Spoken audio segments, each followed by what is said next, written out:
Doctor BR Ambedkar Konaseema జిల్లా ఉప్పలగుప్త మండలం కీర్తన చెరువు గ్రామంలో మంచినీరు లేక తీవ్ర ఇబ్బందులు ఎదుర్కొంటున్నామని జిల్లా కలెక్టరేట్ ఎదుట మహిళలు నిరసన చేపట్టారు.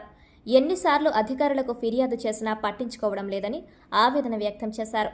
త్రాగడానికి మంచినీళ్లు లేక అనేక ఇబ్బందులు పడుతూ కిలోమీటర్ల దూరం నుండి నీరు తెచ్చుకునే పరిస్థితి వచ్చిందంటూ ఆగ్రహం వ్యక్తం చేశారు. ఎన్నికల సమయంలో మాత్రమే నాయకులకు తాము గుర్తొస్తామని, మంచినీటి సమస్య చెప్పినా పట్టించుకోవడం లేదన్నారు. ఇప్పటికైనా అధికారులు స్పందించి తమ నీటి సమస్య తీర్చారని జిల్లా కలెక్టర్కు ఫిర్యాదు చేశారు.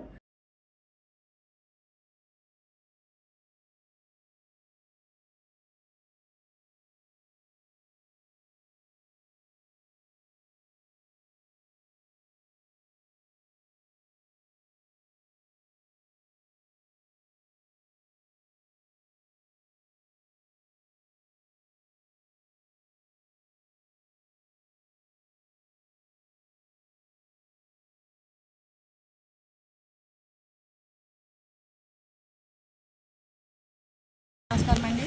నా ఊరు కింద చెరువు అండి, ఉప్పలగుప్త మండలం. నా పేరెంట్ కోటి బేబీ అండి. మాకైతే తాగునీటి సమస్య చాలా వరకు ఉన్నదండి. ఒక సంవత్సరం బట్టి మాకైతే వాటర్ రావట్లేదండి. కంప్లైంట్ ఇస్తున్నాం సార్, ఎవరు పట్టించుకోవట్లేదు సార్. చిన్నపిల్లలు కూడా ఉన్నారు సార్. మాకు బోర్లు కూడా లేవండి, కాలువ వాటర్ కూడా కట్టేశారండి. ఇప్పుడు చాలా ఇబ్బందులు పడుతున్నామండి. తాగునీటి సమస్య అయితే చాలా ఎక్కువగానే ఉన్నది. తిన్న వాటర్ తెచ్చుకుని అదే స్నానం చేయడం, బట్టలు తీసుకోవడానికి, తాగడానికి కూడా ఇబ్బందిగా ఉన్నదండి పిల్లలతో. మాకైతే మా ఊరికైతే మాత్రం నీటి ప్రాబ్లం చాలా ఉన్నాయి సార్. అధికారులు అయితే పట్టించుకోవట్లేదు సార్. మేము ఈరోజు కలెక్టర్ ఆఫీస్కి వచ్చాం సార్, కంప్లైంట్ ఇచ్చాం సార్ సార్ గారికి. మాకైతే రోడ్లు కూడా బాగాలేదండి, రోడ్ల సమస్య కూడా ఉన్నది సార్. మా ఆవేదన వ్యక్తం చేసుకోవాలి మీరు. మాకు తాగునీటి సమస్య గురించి అయితే మాత్రం చాలా పట్టించుకోవాలి సార్. నా పేరు పులపర్తి వెంకటమ్మ.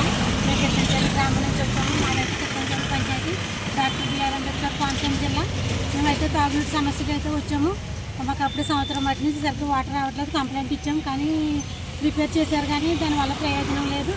కుళాయి వాటర్ అయితే మాత్రం అసలు మాకు రావట్లేదు. కనీసం బోర్ పైపులు కూడా లేదు, కనీసం ట్యాంకులు కూడా మాకు ఇచ్చింది లేదు. అధికారులకి అయితే ఉప్పలగుప్త మండలం అంతా అధికారులకి కంప్లైంట్ చేసాము. ప్రెసిడెంట్లు కానీ ఎవరు లేదు. నేను 5వ వార్డు మెంబర్గా వర్క్ చేశాను. అయినా మాకు అసలు ఏమాత్రం మంచి కంప్లైంట్ తీసుకున్న దానికి ఎవరు కూడా రెస్పాండ్ అవ్వట్లేదు. కలెక్టర్ గారికి కంప్లైంట్ ఇవ్వడానికి వచ్చాము. కనీసం మాకు తాగునీటి సమస్యకైనా పరిష్కారం చూపించమని వచ్చాము. మాకు అలాగే కరెంట్ సమస్య కానీ, రోడ్డు సమస్య కానీ ఉన్నాయి. అవి కూడా తీర్చాలని మేము కలెక్టర్ గారి ఆఫీస్ కంప్లైంట్ ఇచ్చాము.